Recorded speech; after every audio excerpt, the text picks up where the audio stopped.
தலைக்கு தில்ல பார்த்தியா அப்படிங்கிற மாதிரி ஒரு விஷயத்த இப்போ நான் உங்கள் கூட ஷேர் பண்ணுறேன். இங்கே நம்ம தலை அப்படின்னு சொல்லப்படுறது கட்டையை தான். பார்த்தாலே தெரியும் நடு ரோட்டில் எவ்வளோ ஜம்பமாக படுத்திருக்கான் அப்படின்னு. இந்த ரோடு வழியாக காரு, வேனு, ஸ்கூல் பஸ்ஸு இப்படி போயிட்டு வந்துக்கிட்டு இருக்கோம். கட்டைக்கிட்ட செம்ம பிரில்லியன் மைண்ட் ஒன்று இருக்குங்க. ஏதோ தெரியுது பாருங்கள், ஒரு ரெட் கலர் கார் போகுது இல்லையா, அந்த கார் வரும்போது கட்டை நடு ரோட்டில் தாங்க படுத்திருந்தான். ஆனால் இப்போ எந்திரிச்சதுக்கு காரணம் வேனு. அவனுக்கு இந்த கால்குலேஷன் பயங்கரமாக ஒர்க் ஆகுது பாருங்க. வேனுன்னா ஃபுல் ரோடு கவர் ஆகும், ஆனால் அந்த கார் அப்படின்னா ஒரு ஓரமாக கூட போய்க்கலாம், நம்ம நடு ரோட்டில் கெத்தா படுத்துப்போம். அதனால தாங்க கட்டை இன்னைக்கு இவ்வளோ ஃபேமஸாக இருக்கான் நம்ம சேனல் மூலியமாக.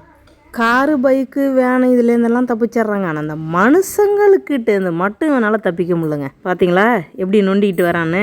யார் இந்த செயலை செஞ்சாங்க அப்படின்லாம் தெரியல. ஆனால் இந்த செயலை செஞ்சவங்களுக்கு ரொம்ப பெரிய ஆசீர்வாதம் மட்டும் கிடைக்குங்க. கால் பட்ட காலிலே படுங்கிற மாதிரி அந்த காலில் அடித்து உடைச்சாங்களா இல்லை அது மேலே வேறு எதுவும் பட்டுச்சா அப்படின்னு கடவுளுக்கு தான் வெளிச்சம். திருஷ்டி பட்ட மாதிரி கட்டைக்கு கால் எப்போ பாருங்கள் பட்ட காலில் அடி பட்டுக்கிட்டே இருக்கும். பட்டுக்கிட்டு அப்படின்னு சொல்ல முடியாது, அடித்த காலிலேயே அடிச்சுக்கிட்டு இருப்பாங்க. பரவாயில்ல, இந்த பாவத்தை நீங்களே ஏற்றுக்கிட்டு போங்க, அவ்வளோதான்.